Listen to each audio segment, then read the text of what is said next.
with like fantasy elements, like completely original. Okay, I'll try that. And Truman Capote did that too with uh, In Cold Blood. He blended nonfiction with fiction, and he created a whole new genre where he novelized a true story. Isn't that neat? I can't even imagine that being so successful that you completely create a brand new genre of writing. Well, I heard that name before, True Blood. Isn't that a TV show? No, it was called In Cold Blood. In Cold Very Blood. famous book. It was the last book he wrote. It came out in the 60s, I believe. Yeah, it's been made into a couple of movies, but very famous murder mystery that happened in Kansas. And he went out there to investigate. But the way that he wrote the story, it read like a novel. So he novelized a true crime story. Isn't that amazing? And that was never done before. No, not until he did it. It just blew people away. It became a huge bestseller. It just blew publishers away that he did that. And as people were reading it, they had trouble believing that it was real, but he kept saying yes, and they saw it in the newspapers. They saw the whole story in the newspaper, so they knew it was real. But the way he wrote it was so beautiful that it reads like a novel, and he was the first one to ever do that. So he took a real crime and wrote it as a novel. Yeah. Isn't it neat? I mean, he just like tells this story. It's beautiful. He adds all these descriptions. He takes you into the house of the victim, describes all the rooms. And he just makes it, even like seeing the dead people in the casket, the way he describes them, it's so surreal. You forget that it's a true story. And you think that you're reading a novel. It's brilliant the way he did it. It's not like a typical true crime novel that you read. It reads so wonderful. It's literature. It really is literature. Wow, I think it depends on the perspective a little bit. What about the family and friends? Really, though, I Yeah, right. I don't think they're. Yeah, the police who were working on the case didn't like him very much because he was like that. He approached it as just a writer, and he came across as very cold and distant. And they kept reminding him, these are real people, these are real victims, this is a real family, just so you know. And he kind of used the killers too. He would go visit them in prison to get more information from them, and he pretended to care about them, but really he didn't. He could have cared less. And so a lot of people came down really hard on him after he finished the book. They were kind of like, you were kind of ghoulish in this attempt. But the final product was a multi-million, best-selling book. Really? But they did say that it pretty much killed him afterwards. He became an alcoholic, and he pretty much drank himself to death after that. So for me, it's not worth it to create a new genre and then die. But for him, he worked on it for a long time. And yeah, he did receive a lot of criticism for that reason, that he came across as kind of cold and calculating, not really taking into consideration the family and friends of these people. They were very nice people who lived out there in the middle of Kansas, and they were slaughtered. So that's kind of why now I think true crime writers really try and balance, and those documentaries, they really try and balance and make sure that the victim stories are approached with empathy and kindness, and not just, let's just get this documentary out there to make money, that kind of thing. Hmm.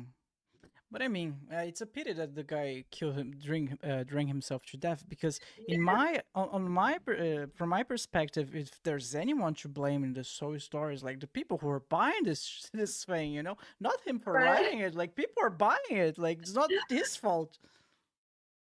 Yeah, it was definitely a huge bestseller, and his publisher loved it. And they made a lot of money off of it.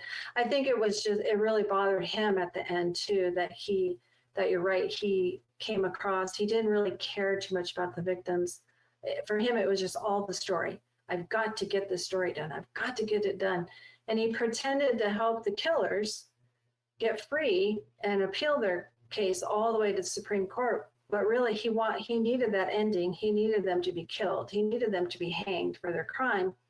So he kind of lied to them that he was going to help them, and in reality he didn't. So they went to the gallows and they were hanged, and he went to their execution. He witnessed it again for the book. He didn't go because he really cared about them. He went just so he could write that ending, describing their deaths, So think of all that.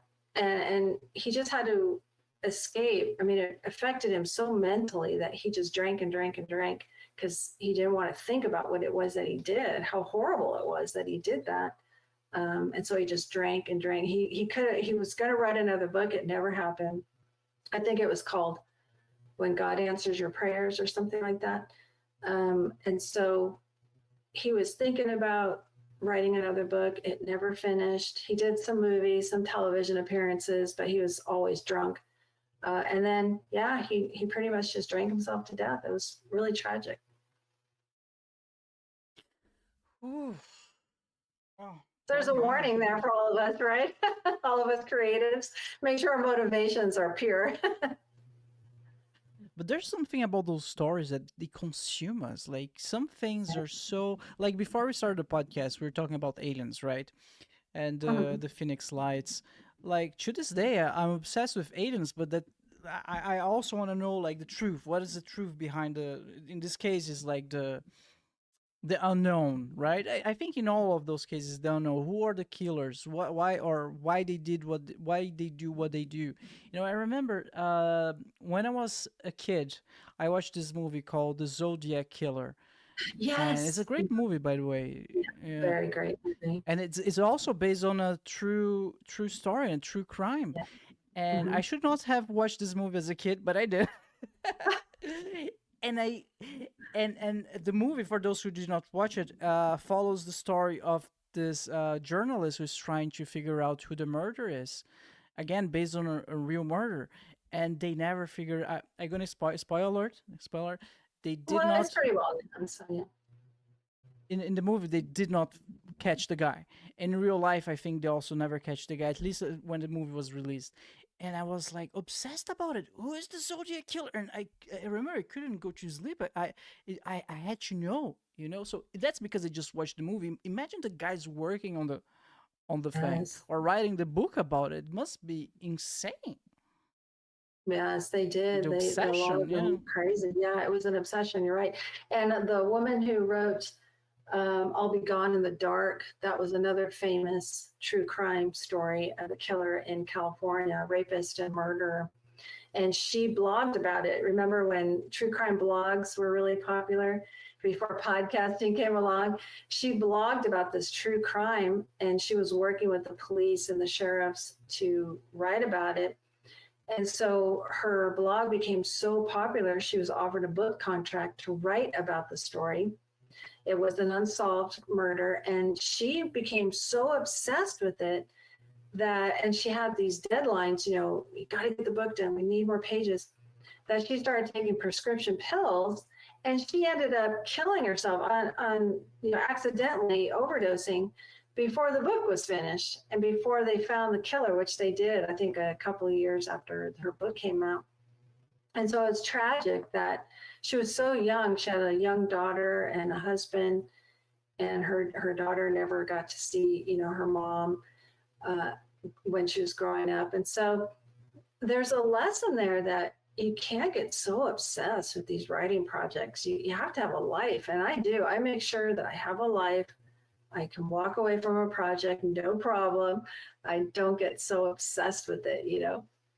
Uh, I would like to know more about it, but after our sponsor break, we're gonna be right back, everyone.